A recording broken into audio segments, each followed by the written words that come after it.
Olá pessoal, tudo bem? Seja bem-vindo. Esse vídeo aqui é introdutório, né? Então, o que eu mais peço para vocês é que deixe o like, se inscreve no canal e aperta no sininho para que possamos sim aumentar a palavra de Jesus Cristo na vida das outras pessoas que ainda não conhecem. Então, quando você faz isso, a ferramenta automaticamente distribui os vídeos para todo mundo que ainda não conhece. E se você gostou muito da gente, tem um QR Code. É só botar aqui no QR Code aqui do lado, colocar a câmera do celular e já vai diretamente para o grupo do WhatsApp. Que Jesus hoje frutifique a tua vida, que essa palavra te dê esperança, algo que você está esperando muito de Jesus Cristo. Até logo. Amém. Meus irmãos, boa noite, queridas, queridos. Eu quero, antes de qualquer coisa, agradecer a Deus de verdade pela oportunidade de estarmos juntos nessa noite. Eu também não poderia deixar de agradecer ao meu irmão Tiago Alcântara, pelo convite e dizer que a alegria que eu sinto, meu irmão, em estar aqui nesse movimento. E hoje eu estava pensando, Tiagão, hoje eu estou voltando aqui pela terceira vez. Que coisa boa. Eu lembro que na primeira vez tratamos sobre um tema muito bom, importante, que é o hoje é tudo o que somos. Eu lembro que na segunda vez a gente falou sobre a guerra das vozes. Foi uma bênção compartilhar tudo isso aqui com vocês do movimento. E eu estou feliz demais de estarmos aqui reunidos hoje de novo. Que Deus abençoe cada vez mais esse ministério, em nome de Jesus. Que ele cada vez ganhe mais regiões, mais continentes e, e seja cada vez mais lindo. Bom, queridos, o texto base dessa noite, que a meditação dessa noite, está lá no livro de Isaías 55, do 8 ao 9. Isaías 55, do 8 ao 9. Amém? Porque os meus pensamentos não são os vossos pensamentos, nem os vossos caminhos. Os meus caminhos, diz o Senhor. Porque assim como os céus são mais altos do que a terra, assim são os meus caminhos mais altos do que os vossos caminhos, e os meus pensamentos mais altos que os vossos pensamentos. Amém? Bem, antes de prosseguir, eu queria começar orando. Senhor, fala comigo nesta noite, fala conosco também. Pai querido, Pai amado, nós nos colocamos diante da Tua presença com um coração humilde e ensinável. Obrigado, Senhor, pelo privilégio de estarmos reunidos aqui. Obrigado porque sabemos que quando o Teu povo se reúne em Teu nome, o Senhor está presente. Nós cremos que o Senhor está aqui conosco. Pai, nós viemos aqui apenas para ouvir, não apenas para ouvir uma mensagem, nós viemos aqui para ouvir a Tua voz. Por isso, abre os nossos ouvidos espirituais.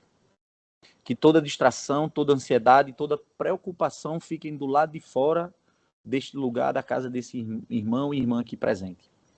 Que por alguns instantes, Senhor, exista apenas o Senhor em nossos corações. Espírito Santo, revela-nos Cristo. Corrige o que precisa ser corrigido. Consola quem precisa ser consolado. Fortalece quem chegou cansado. Levanta, Senhor, quem entrou aqui desanimado. Renova a esperança de quem pensou em desistir. Que a tua palavra não encontre apenas os nossos ouvidos, mas encontre, como foi orado por Mirella mais cedo, terra fértil no nosso coração, produzindo fruto, transformação e obediência. Usa-me apenas como instrumento, Pai. Que as minhas palavras jamais sejam maiores que a tua voz. Jamais. Que aquilo que vier de mim seja esquecido, mas aquilo que vier do teu Espírito permaneça para sempre no coração desses meus irmãos. Nós entregamos essa noite em tuas mãos e declaramos que toda honra, toda glória e todo louvor pertence somente ao Senhor.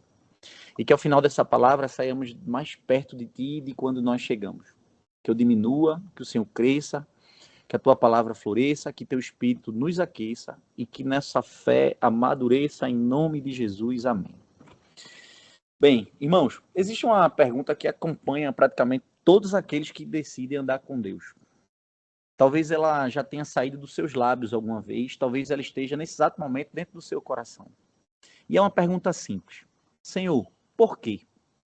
Por que demorou? Por que, Senhor, aconteceu desse jeito? Por que o Senhor permitiu essa luta? Por que essa porta se fechou? Por que esse caminho é tão difícil? Por que o Senhor não fez de uma forma diferente como eu achava que seria melhor? Se formos sinceros, todos nós, em algum momento da caminhada da nossa vida, já fizemos perguntas parecidas. E sabe qual é o problema, Fábio? É que muitas vezes nós não questionamos o poder de Deus. Nós questionamos os métodos de Deus. Porque nós gostamos dos resultados de Deus. Nós amamos os milagres de Deus. Nós celebramos os testemunhos. Nós nos alegramos quando Deus abre as portas, cura enfermidades, restaura a família e cumpre promessas. Mas, por outro lado, quase nunca gostamos dos métodos que Deus escolhe para chegar até esses resultados. Nós queremos o milagre, mas não queremos o processo.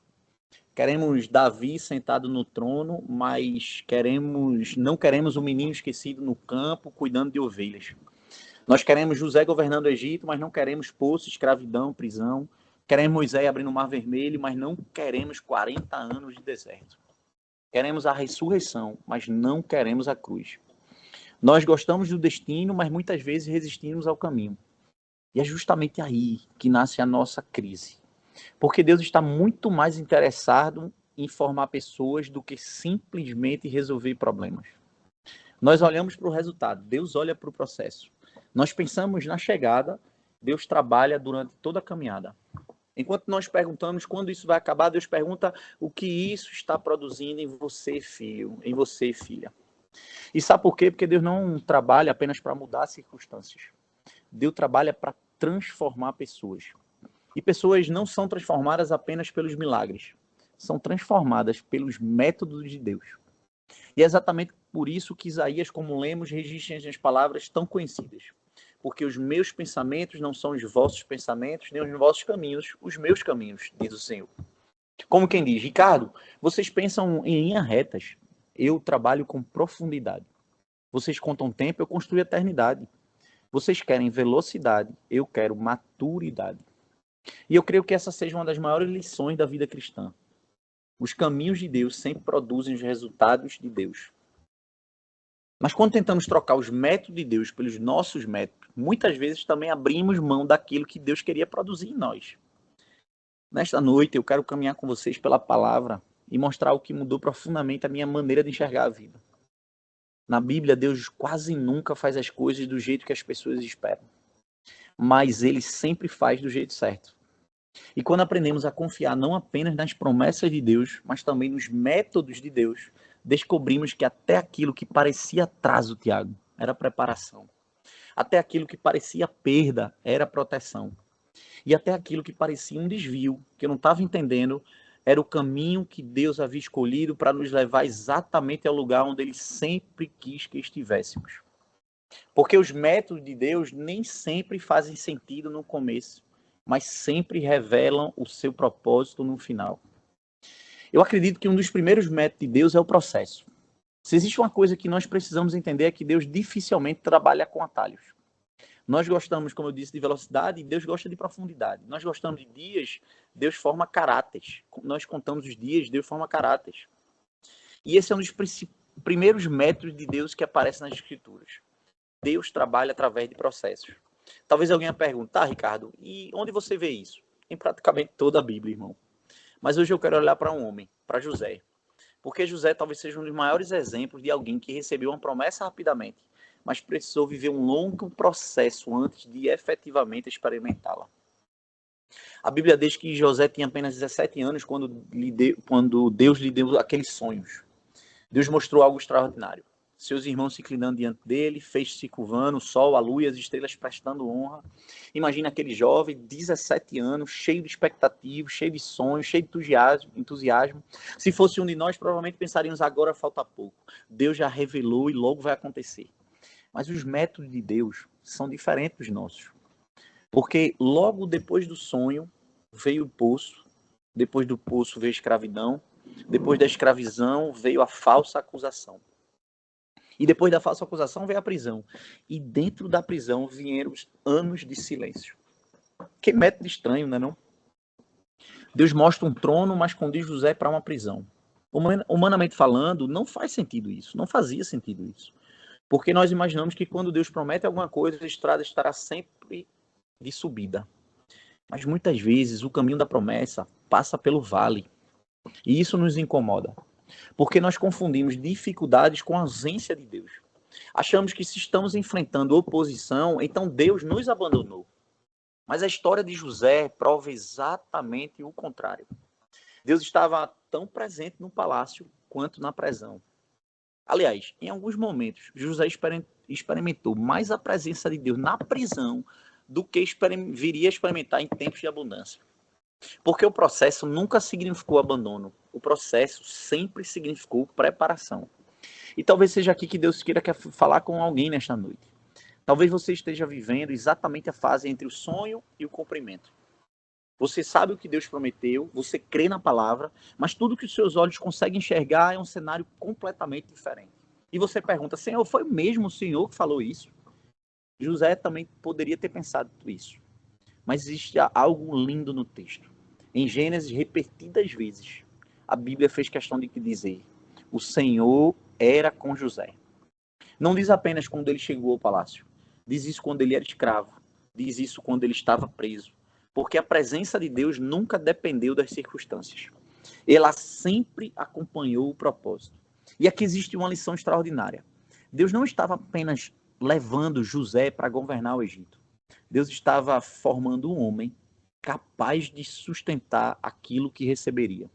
Porque promoção sem caráter destrói. Poder sem maturidade corrompe. Influência sem quebrantamento produz orgulho em nós.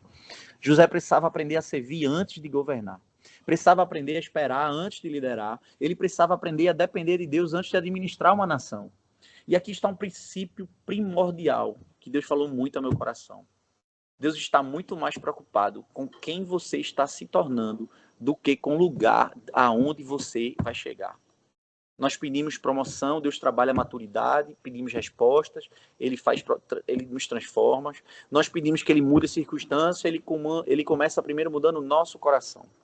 Porque Deus sabe de uma coisa. Se ele entregar a promessa antes de terminar o processo, a promessa pode destruir quem a recebeu.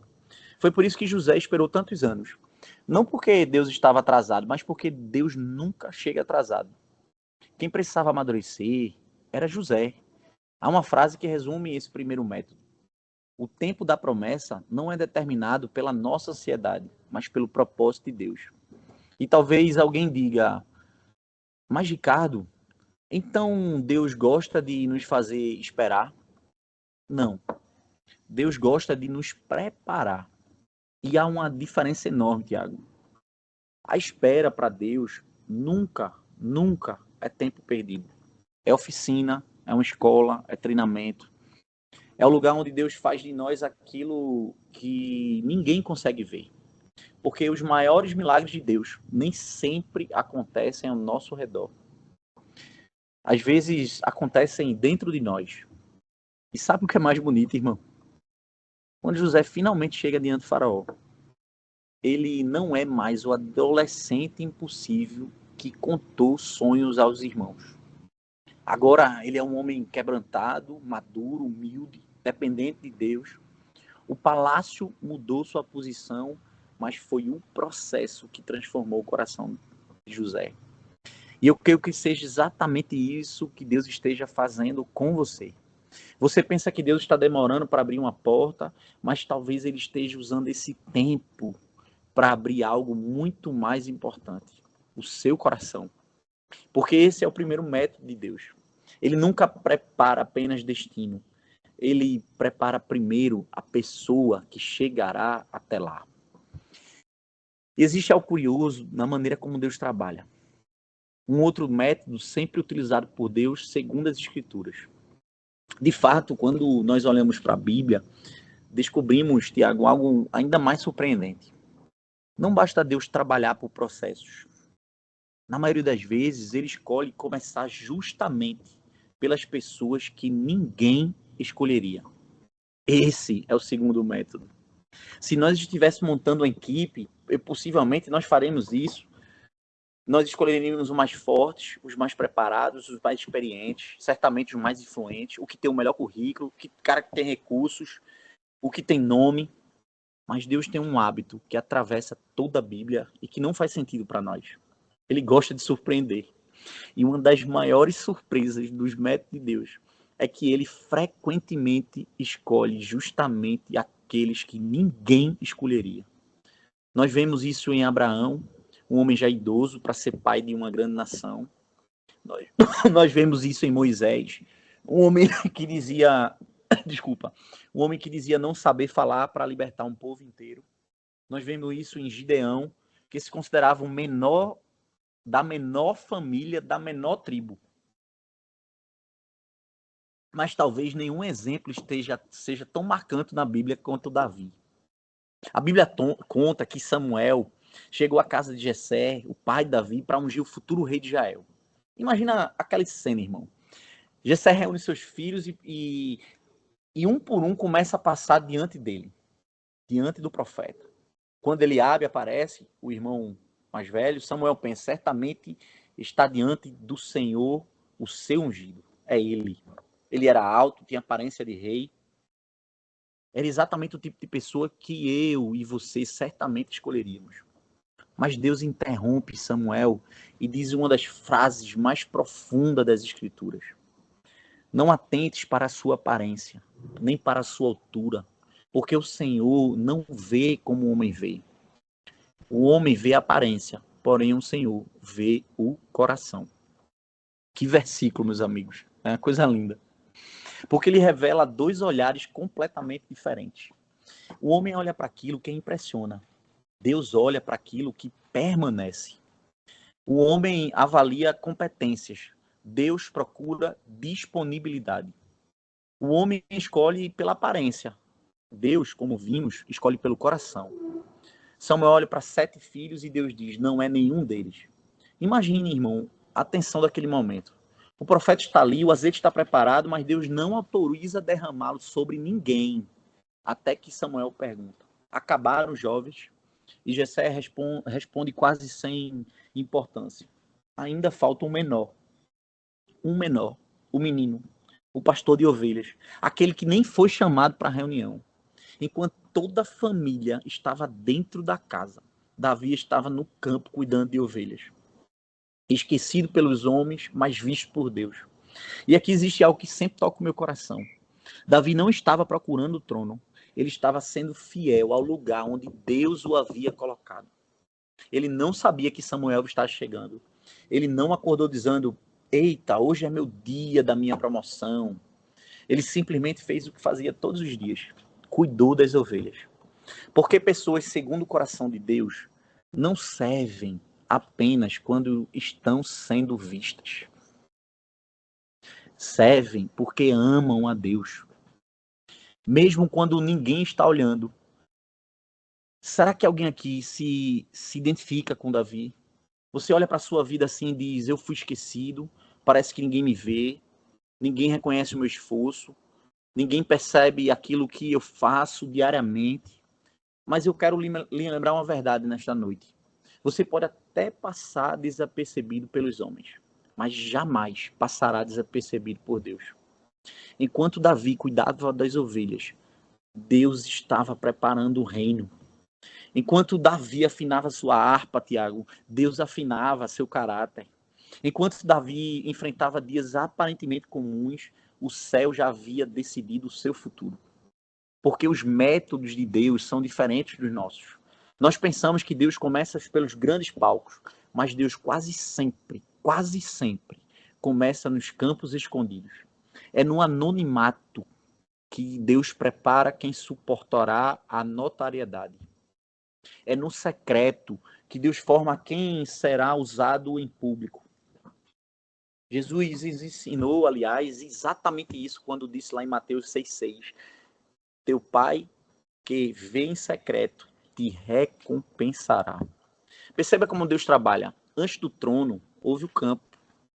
Antes da coroa, houve o cajado. Antes do palácio, houve o pastoreio. Antes de governar homens, Davi aprendeu a cuidar de ovelhas. Porque Deus nunca entrega grandes responsabilidades a quem ainda despreza as pequenas. Aliás, esse é outro princípio do reino. Quem não é fiel no pouco, dificilmente será fiel no muito. E talvez Deus ainda não tenha aberto algumas portas na sua vida. Não porque ele se esqueceu de você, mas porque ele ainda está observando como você trata as pequenas responsabilidades que ele já colocou em suas mãos. Há pessoas que sonham em liderar multidões, mas não conseguem servir uma pessoa. Querem um púlpito, mas desprezam o quarto de oração. Querem um extraordinário, mas não são fiéis no ordinário. Os métodos de Deus são realmente, irmãos, diferentes. Deus transforma o comum em ordinário. Ele pega um pastor de ovelhas e faz dele rei. Pega pescadores e faz apóstolos.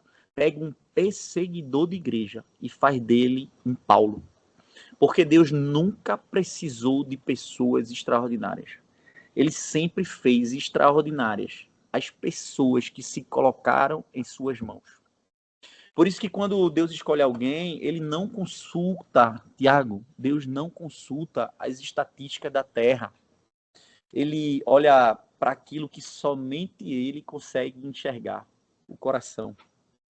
Mas alguém pode perguntar assim, Ricardo, se Deus escolhe as pessoas improváveis, por que muitas vezes elas parecem tão pequenas diante dos desafios?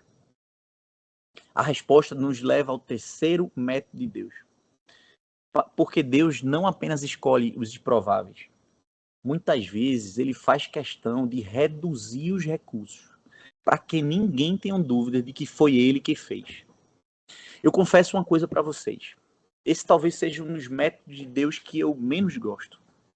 Porque se dependesse de mim, Tiago, eu sempre escolheria ter mais recursos, mais dinheiro, mais apoio, mais pessoas, mais portas abertas, mais segurança, mas Deus muitas vezes faz exatamente ao contrário. Ele reduz, ele esvazia, ele diminui, porque Deus sabe que existe um perigo muito grande.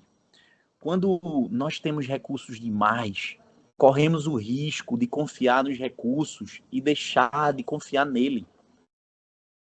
Por isso, em muitos momentos da Bíblia, Deus faz questão de diminuir as forças humanas para que fique evidente que a vitória veio do céu. E talvez o maior exemplo disso seja Gideão. Vocês devem conhecer a história. Israel estava oprimido pelos midianitas. Deus chama Gideão para libertar o povo. Gideão reúne um exército, 32 mil homens. Humanamente falando, ainda parecia pouco para enfrentar um exército tão numeroso do outro lado. Mas Deus olha para Gideão e diz algo que, sinceramente, parece ilógico, coisa de maluco. O povo que está contigo é demais para eu entregar os midianitas nas suas mãos. Irmãos, como assim é demais? Se já era pouco, como é que pode ser demais? Porque Deus estava enxergando algo que Gideão ainda não via. Se Israel vencesse daquela maneira, Tiago, no dia seguinte alguém diria: nós vencemos porque nós éramos fortes. Nós vencemos porque tínhamos um bom exército. Nós vencemos porque a nossa estratégia foi melhor. E Deus diz: não, a glória não é de vocês. Então Deus começa a reduzir o exército. Primeiro, 22 mil voltam para casa. Sobram 10. Eu imagino o Gideão pensando: agora parou, já está bom demais. Mas Deus diz: ainda é muito. Mais uma seleção, mais uma redução. E de repente sobram apenas 300 homens. 300, irmãos. Humanamente, é um desastre isso. Espiritualmente, é o cenário perfeito para o agir de Deus. Porque existe um princípio que atravessa toda a Bíblia. Quando os nossos recursos terminam, os recursos de Deus continuam infinitos. Aleluia. Foi assim com Gideão, foi assim com a viúva de Sarepta, foi assim com os 5 pães e 2 peixes, foi assim com Lázaro, que já estava morto havia 4 dias. Sempre que parecia impossível, sempre, Deus estava apenas preparando o palco para a manifestação da sua glória. Talvez você esteja vivendo exatamente esse tipo de momento hoje. Você olha para a sua vida e diz: eu não tenho forças, eu não tenho recursos, eu não tenho influência. Então Deus te responde: agora sim, você está exatamente no lugar onde eu posso mostrar que essa obra é minha. Porque enquanto ainda acreditamos que conseguimos sozinho, nossa confiança permanece em nós mesmos. Mas quando nós percebemos que não conseguimos mais, somos obrigados a olhar por alto. E creio que seja esse um dos maiores objetivos de Deus. Não é, óbvio, destruir a nossa autoconfiança. É substituí-la pela confiança nele. Paulo entendeu isso. Depois de pedir 3 vezes que Deus retirasse o espinho da sua carne, a resposta do Senhor não foi, vou tirar. Foi, Paulo, a minha graça te basta, porque o meu poder se aperfeiçoa na fraqueza. Percebam, Deus não glorifica a fraqueza em si. Ele glorifica o seu poder manifestado através de pessoas que reconhecem a sua dependência. Por isso, Paulo termina dizendo algo lindo. Quando sou fraco, então é que eu sou forte. Que paradoxo maravilhoso, irmãos. No reino de Deus, a força não nasce da autossuficiência. Ela nasce, ao contrário, da dependência. E creio que alguém pergunte, mas por que Deus trabalha assim? Porque Deus deseja que no final da caminhada ninguém tenha dúvidas sobre quem merece a glória. Imagine Gideão voltando da batalha, alguém poderia perguntar como vocês venceram.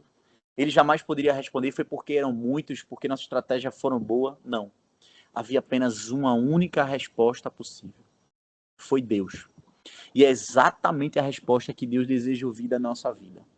Que quando as pessoas olharem para o nosso casamento restaurado, a gente diga, foi Deus. Quando olharem para uma cura no nosso corpo, física, mental, espiritual, quando olharem para a porta que ninguém conseguiria abrir, a gente possa dizer, irmão, irmã, foi Deus. Quando olharem para uma transformação que parecia impossível, a gente possa responder, foi Deus. Porque os métodos de Deus têm um propósito muito claro, que a glória nunca fique com os instrumentos, mas sempre com o Senhor que os usa. Assim, meus irmãos, quando Deus diminui os nossos recursos, não é para aumentar o nosso desespero, é para aumentar a nossa dependência. E ainda existe um método de Deus, Tiago, que talvez seja ainda mais difícil de suportar. Um quarto método divino. Porque às vezes Deus não apenas nos coloca em processos, não escolhe os improváveis, não reduz as nossas forças. Às vezes Deus parece permanecer em silêncio. E esse silêncio, muitas vezes, é o lugar onde a nossa fé mais amadurece. Existe um silêncio que machuca. É quando oramos e parece que o céu simplesmente não responde. Foi assim com Abraão. Deus prometeu um filho, mas a promessa, irmão, levou 25 anos para se cumprir. Imagine quantas vezes Abraão deve ter se perguntado durante 25 anos: Senhor, o Senhor ainda se lembra? E sabe o que aprendemos? O silêncio de Deus nunca significa ausência de Deus. Muitas vezes Deus está mais ocupado, trabalhando, quando nós achamos que Ele está calado. Porque Deus não desperdiça a espera, irmão. E eu lembro de uma ilustração que eu vi certa vez, um menino estava aprendendo a montar o quebra-cabeça enorme. Depois de muito tentar, desistiu e chamou o pai. O pai sentou ao lado, pegou as peças e começou a montar. Durante muitos minutos, o pai não disse absolutamente nada. Ficou em silêncio. O menino, então, impaciente, perguntou, pai, por que o senhor não fala? E o pai, então, respondeu, porque enquanto você queria que eu falasse, eu estava trabalhando para montar o quebra-cabeça. Irmãos, quantas vezes fazemos a mesma pergunta a Deus? Senhor, por que o Senhor está tão em silêncio? E Deus talvez responda, porque enquanto você espera uma resposta, eu estou montando um cenário que você ainda não consegue enxergar. O silêncio de Deus nunca é vazio. Ele é sempre cheio de providência. Enquanto Abraão aguardava Isaac, Deus estava formando a fé de Abraão. Talvez você esteja vivendo um tempo de silêncio. E eu digo para você, meu irmão, continue firme. O Deus que prometeu continua sendo Deus que cumpre. Quando Deus se cala, ele não deixou de trabalhar. Apenas está trabalhando onde os nossos olhos ainda não conseguem enxergar. Mas, meus queridos, ainda existe um quinto método que penso une todos os outros. O processo, o improvável, a fraqueza e o silêncio. Todos eles, creio, desembocam em um mesmo lugar. As batalhas. Irmãos, não existe evangelho sem batalha. Às vezes pensamos que porque estamos com Deus a vida será mais fácil. Mas Jesus nunca prometeu ausência de lutas, ele prometeu sua presença nelas. Há dias em que estamos cansados e muitas vezes não é porque Deus nos abandonou. É porque estamos tentando resolver naturalmente aquilo que é espiritual. Paulo escreve em Efésios: revesti-vos de toda a armadura de Deus para que possais permanecer firmes. Percebam a ordem. Depois de fazer tudo, permaneçam firmes. Há uma parte que Deus espera de nós. Mas há uma parte que somente Deus, irmão, pode fazer. O problema é que muita gente desiste exatamente antes da intervenção de Deus. Permaneça. Não recue. Não abandone a sua posição. Porque Deus ainda está lutando por você. Tem gente que faz tudo e desiste. Já Paulo diz: não. Depois de fazer tudo, permaneça. E eu aprendi uma coisa. Deus não nos poupa das batalhas. Porque são elas que constroem nossa autoridade. Qual é a glória? Qual é a glória? E eu pergunto a você, irmão, de um general que nunca venceu uma guerra. Nenhuma. As medalhas só existem porque houve batalha. As cicatrizes contam histórias. E no reino de Deus, as batalhas também.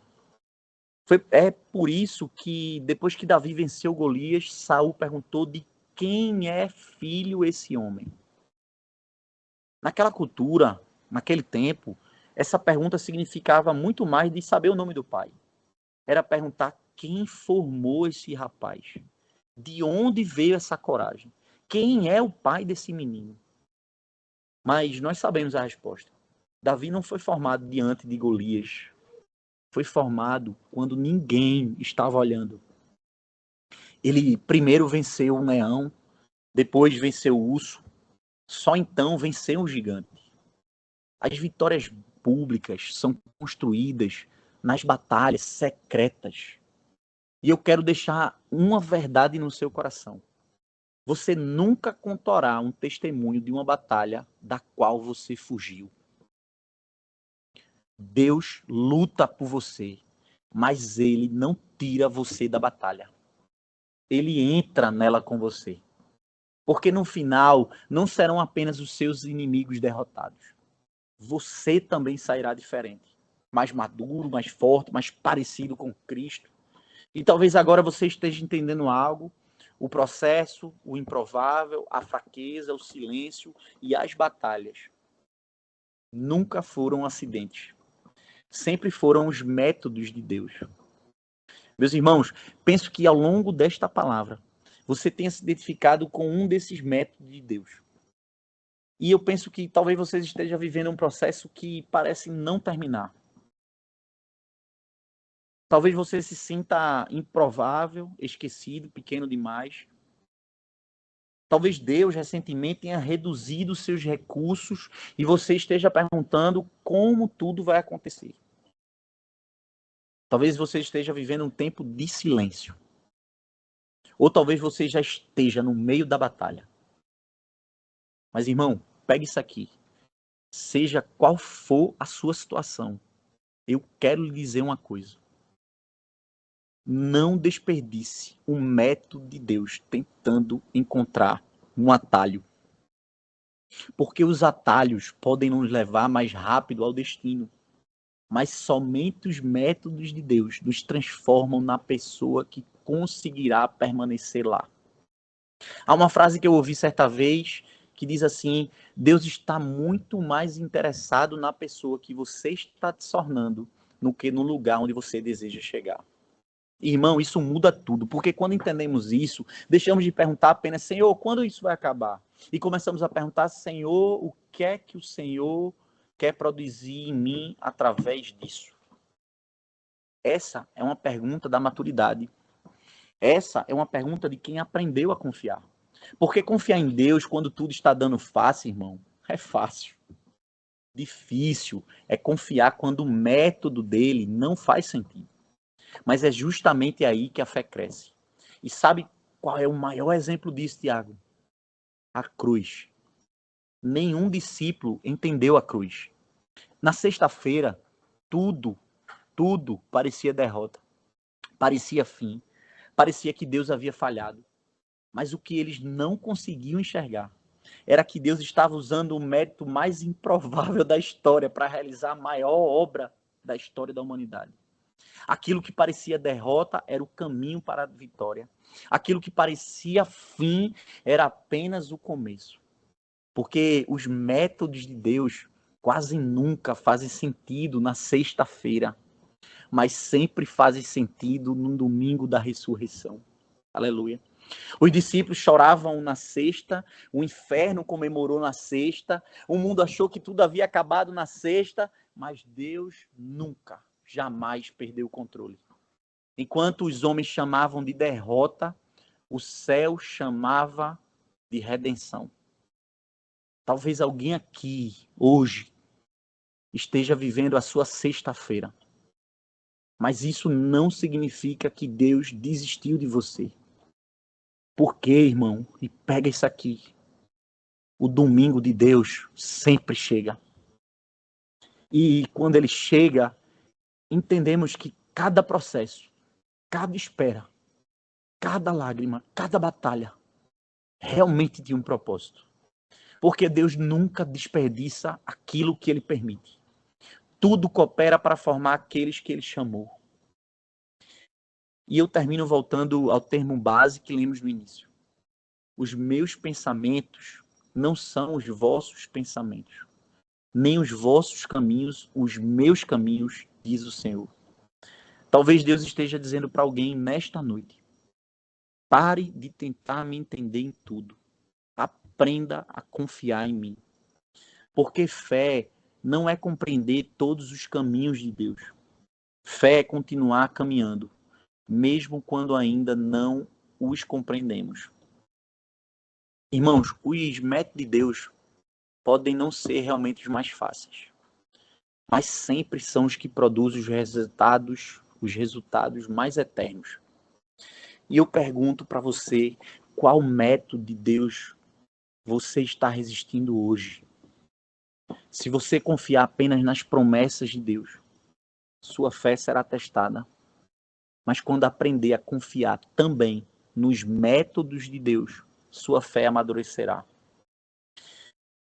Bom, eu gostaria, Tiagão, de fazer um apelo para finalizar. Eu queria pedir que você fechasse seus olhos por um instante. Talvez você tenha chegado aqui lutando contra o processo, reclamando da espera, questionando a batalha, pedindo a Deus para mudar o caminho, mas nesta noite, Deus talvez não queira mudar o seu caminho. Talvez ele queira mudar a maneira como você enxerga o caminho. Porque o mesmo Deus que permitiu o processo é o Deus que estará com você durante todo ele. O mesmo Deus que permitiu essa batalha é o mesmo que promete nunca abandonar os seus filhos. Então, se hoje você decide parar de lutar contra os métodos de Deus e voltar a confiar nele, entregue isso ao Senhor agora. Diga assim no seu coração: Pai, eu nem sempre entendo os teus caminhos, mas hoje eu escolho confiar em ti. Porque existe uma promessa maravilhosa para aqueles que permanecem, irmãos. Quem permanece no processo, vê a promessa. Quem permanece na batalha, vê a vitória. Quem permanece em fé, experimenta a fidelidade de Deus. Então, permaneça firme, permaneça confiando, permaneça caminhando, porque aquele que começou a boa obra em você é fiel para completá-la. Amém.